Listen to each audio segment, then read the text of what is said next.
Vedant, we want to know, did we lose your line or did we lose you to breakfast? Well, Rishika, it's going to be a long day ahead. So I just had a lovely breakfast here, so and we this were is right. the BJP headquarters here, and all these halwais have been deployed here since morning. So laddus and aloo puri is on the menu, as you were saying, Rishika.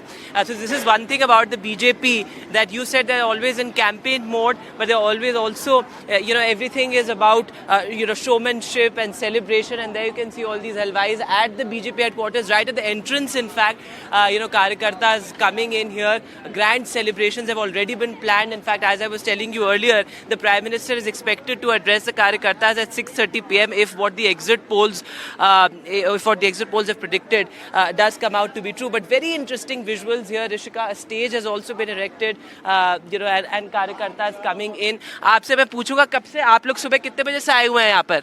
रात से यहीं पर हैं? Okay. कल रात को 5 बजे से. Okay, so very interesting. All these halwais have been here at the BJP headquarters since yesterday.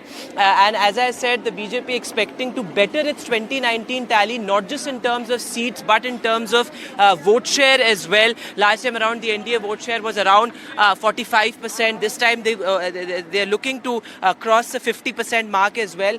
So, of course, grand celebrations have been planned, though, of course, many a slip between a cup and a lip, as they say.